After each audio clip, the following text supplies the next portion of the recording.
ഈ കുർബാന എന്ന് പറയുന്ന ആരാധനക്രമം ശരിക്കും എന്താണ് റെപ്രസെന്റ് ചെയ്യുന്നത്? ഒന്നുകൂടെ ചോദിച്ചാൽ എനിക്ക് ആ ചോദ്യത്തിന്റെ ക്ലക്സ് പിടികിട്ടിയില്ല. എന്നതാ കുർബാന? കുർബാന എന്ന് പറയുന്ന ഒരു ആരാധനാക്രമമാണല്ലോ, അത് തർക്കമുണ്ടോ? ഉണ്ട്. കുർബാന തന്നെ ബലിയല്ലേ? ആ ബലി തന്നെ. ശരിക്കും നമ്മളത് ത്രോണോസിൽ ചെയ്യുമ്പോഴ് അതെന്താണ് റെപ്രസെന്റ് ചെയ്യുന്നത് മൊത്തത്തിൽ ആദ്യാന്ത്യം? അതായത് ഈ കുർബാന റെപ്രസെന്റ് ചെയ്യുക എന്നുള്ളത് അതൊക്കെ എന്ന് പറഞ്ഞൊരു പാശ്ചാത്യമായ ചിന്തയാണ്. പൗരസ്ത്യ ചിന്തയെ കുർബാന ഒന്നിനും റെപ്രസെന്റ് ചെയ്യുന്നില്ല. ഇപ്പൊ ഉദാഹരണം പറഞ്ഞാല്, യേശുക്രിസ്തു മാളിക മുറിയിൽ അപ്പം എടുത്ത് വാഴ്ത്തി വിഭജിച്ച് ശിഷ്യന്മാർക്ക് പറഞ്ഞു, വാങ്ങി ഭക്ഷിക്കുവീ എന്ന് പറഞ്ഞു.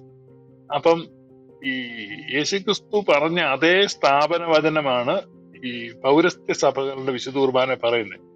എന്ന് പറഞ്ഞ ഈ ഒറ്റ കുർബാനയേ ഉള്ളൂ, അത് യേശുക്രിസ്തു മാളികമുറിയിൽ അർപ്പിച്ചാണ്.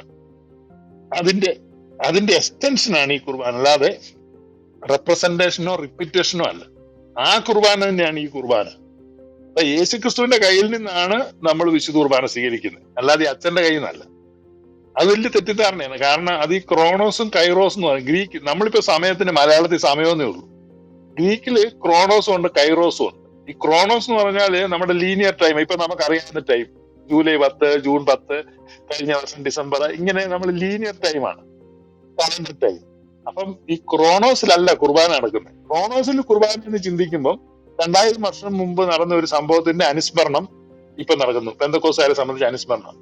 ഇപ്പം സ്വാത്യം പറഞ്ഞല്ലോ, റെപ്രസെന്റേഷൻ ഇപ്പൊ നടക്കുന്നു. അപ്പൊ ഇത് റെപ്രസെന്റേഷനോ അനുസ്മരണോ ഒക്കെ ആയി മാറുന്നത് ഈ ക്രോണോസ് ടൈമിൽ നിങ്ങൾ ചിന്തിക്കുന്നുണ്ട്. എന്നാൽ കൈറോസ് എന്ന് പറയുന്ന ടൈം ഉണ്ട് ഗ്രീക്കിൽ. വിശുദ്ധ കുർബാന നടക്കുന്ന കൈറോസിലാണ്. കൈറോസ് നടക്കുന്നതുകൊണ്ടാണ് യാചിക്കേണ്ട സമയം ഇതാണ്, മോചിക്കുന്ന നാഴിക ഇത് തന്നെ, this is that time, this is that moment എന്ന് പറയുമ്പോൾ നമ്മൾ നേരെ ഈ അച്ഛനും ഈ വിശുദ്ധ കുർബാനയ്ക്ക് നിൽക്കുന്ന ജനവും കൂടെ എവിടെ പോവാണ്? മാളികമുറിയിൽ പോവാണ്. ആ മാളികമുറിയിൽ നിന്നാണ് ഇത് സ്വീകരിക്കുന്നത്. അതുകൊണ്ടാണ് യേശുക്രിസ്തു അപ്പം നുറുക്കി കൊടുക്കുന്ന സമയത്ത് മാളികമുറിയിൽ പ്രസന്റ് അല്ലാതിരുന്ന പൗലോസ്ലീഹ, പിന്നീട് ക്രിസ്തീയ സഭയെ ഉപദ്രവിച്ചും മുടിച്ചും കൊണ്ട് നടന്ന ശൗല്, അദ്ദേഹം അപ്പോസ്തലനായി കഴിഞ്ഞ് കൊരിന്ത്യക്കാർക്ക് ലേഖനം എഴുതി പറയാണ്, ഞാൻ കർത്താവിൽ നിന്ന് പ്രാപിച്ചതും നിങ്ങൾ കേൾപ്പിച്ചു തരുന്നത് എന്തെന്നാൽ കർത്താവായ യേശുവിനെ കാണിച്ചു കൊടുത്ത രാത്രിയിൽ അവൻ അപ്പം എടുത്ത് സ്തോത്രം ചൊല്ലി നുറുക്കി. പൗലൂസ് ഇല്ലായിരുന്നു അവിടെ. പൗലൂസ് അവിടെ ഇല്ലായിരുന്നു ആ ദിവസം. പക്ഷെ പിന്നീട് വന്ന പൗലൂസ് പറയാണ്, ഞാന് പത്രോസ് പറഞ്ഞ് കേട്ടറിഞ്ഞു, യോഹന്നാൻ ഇന്നുപോലെ പറഞ്ഞായിരുന്നു, ആ ഒരു ഇൻഫർമേഷൻ വെച്ച് സഹോദരന്മാരെ ഞാൻ ഇങ്ങനെ പറയുകയാണ്. കാരണം ലീനിയർ ടൈമില് ക്രോണോസിലല്ല, പൗലൂസ് കൈറോസിലാണ്. അതുകൊണ്ടാണ് പറയുന്നത് മാളികമുറിയിൽ ഇല്ലായിരുന്ന പൗലൂസ് ഇപ്പൊ കർത്താവിൽ നിന്നാണ് സ്വീകരിക്കുന്ന അപ്പം. അപ്പൊ ഈ കർത്താവിൽ നിന്ന് അപ്പം സ്വീകരിക്കുന്നതാണ് പൗരസ്ത്യം, അതാണ് ഈസ്റ്റേൺ മിസ്റ്ററി എന്ന് പറയുന്നത്. വിശുദ്ധ കുർബാന യഥാർത്ഥത്തിൽ പൗരസ്ത്യ സഭകളുടെ വിശുദ്ധ കുർബാന ഒറ്റ കുർബാനയാണ്. അത് ആ മാളികമുറിയിലാണ് നമ്മൾ നടത്തുന്നത്. ഇതാണ് അതിന്റെ മിസ്റ്ററി. അതുകൊണ്ട് ഞങ്ങളെ സംബന്ധിച്ച് അത് പ്രതീകമോ റെപ്രസെന്റേഷനോ അനുസ്മരണമോ ഓർമ്മ പുതുക്കലോ ഒന്നുമല്ല. അതൊക്കെ പാശ്ചാത്യർക്കാണ്.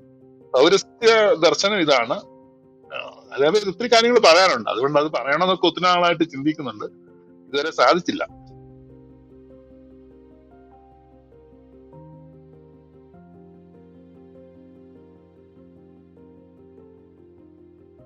Hello, glory. ഞാനുണ്ട്, ഞാൻ കേട്ടു. അല്ല ഞാൻ അല്ലല്ല ഞാൻ